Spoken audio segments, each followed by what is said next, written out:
Hey y'all, coming to you from the international headquarters, ScottieDTV. But I was up to 2022 Detroit Autorama, and I came across this crazy cool, all custom, handmade truck I think y'all are gonna like. Let me get the camera turned around, we'll take a quick look at it. Sean, thanks so much for giving me some time today, brother. Yeah, you're welcome. Thank you for having me. Tell me, what do we got here in front of us? We have our Excalibur truck. It's a handmade truck of my own design and my own engineering. It's completely handmade. Didn't start with anything but sheet metal and tubing. What, you mean the cab was never, none of it was a piece of a cab or nothing? You just took flat sheet metal and went to work on it? That's correct. I did a tubing structure. The chassis is stainless steel, 1.5-inch tubing.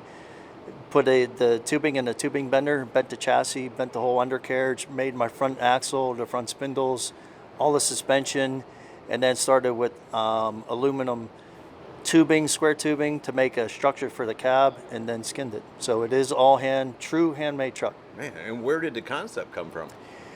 Concept, not your mind, don't tell me. I know yeah, that, yeah, I made a similar one back a few years ago, all out of steel, and I really liked it. I liked the design. People liked the design. And then I did this international radical rod build-off, drive-off. You have 10 months to build a car, take it to Lincoln, Nebraska, drive it from there, 1,500 miles to Las Vegas.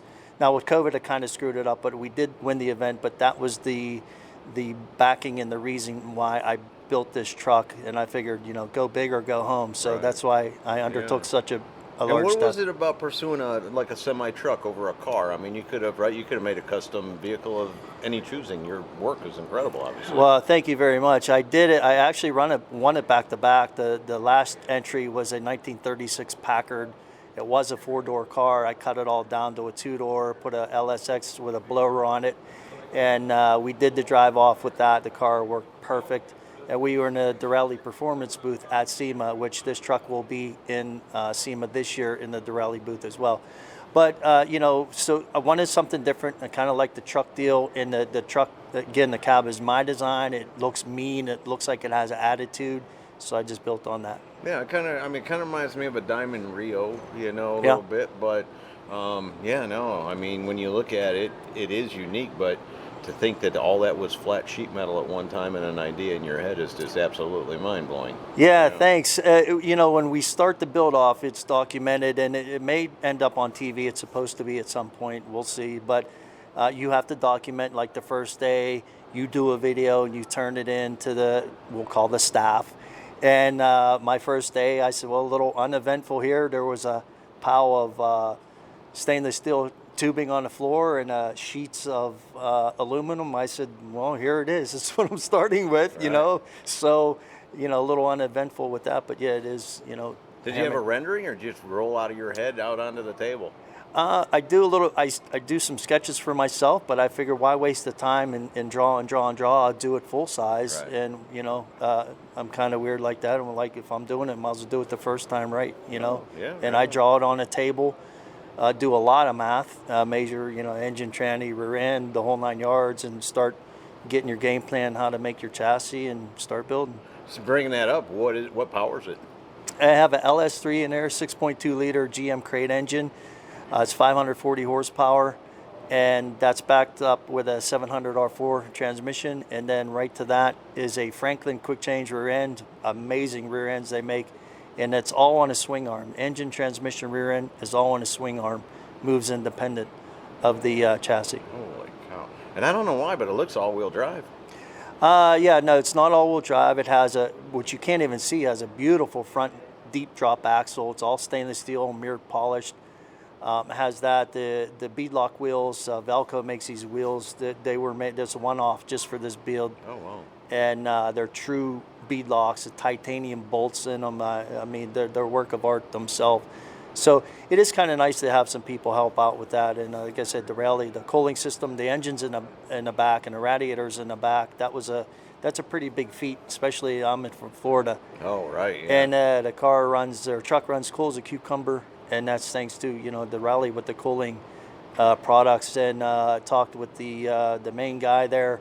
And we worked, because actually the radiator's made fluid coolers, not a typical radiator. They're actually like a fluid, like an oil cooler. Okay. And I welded a bunch together to make radiators with it. And it worked out well. Yeah, no, it looks well. I hope it drives. You're telling me it does. It And drives everybody's amazing. going to want to know, under the nose, you don't have anything, storage or anything going on underneath there? No, nothing under the front. It's all empty. There's a cockpit, for your feet, and I have a little crumple zone that I built into the truck. And we have our sweet rack and pinion in there, and really nothing in the front, so no reason to access it.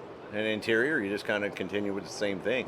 Yeah, the dashboard is aluminum. The center, everything's aluminum, handmade. I did a steering column, which they make this nice shorty type column, and made a nice. And you wouldn't want to build your own. No, not with that. No, but the seats and stuff we did do. I love using copper or brass, but Right. in this one is copper in there. We put the hardwood type floors in there, and again the seats are aluminum. They're similar to a bomber seat, but they're welded and ground, not just like riveted. We riveted the copper on it, but I like to weld and finish off the seat. Oh, dude, it turned out. Is there anything I'm missing about the truck? Something that I wouldn't know that is a big feature? Maybe the one thing has a custom hydraulic system, which I call my design. If there is anything like it, I don't know. I mean, maybe one, but it's a design I have that the hydraulic rams push down on a cantilever shock mount, which I prefer to run that over airbags, because the higher up you have your vehicle with airbags, the stiffer it rides. Right. Now this one, I can go from 0 flat on the floor where it is now, and I can raise it 8 inches. Anywhere in between, the ride is exactly the same because it moves the shock mount, with shock being coil over. Wow. So whatever ride height that dictates, the ride is exactly the same. So I love it. Man, great job, brother. Is this the first time it's been shown, or you had out front? No, you had it in Vegas for that. No, I didn't have. We were gonna, with the attendance was low, so my main sponsor, Rally, sat this one out. But we're gonna be there this year.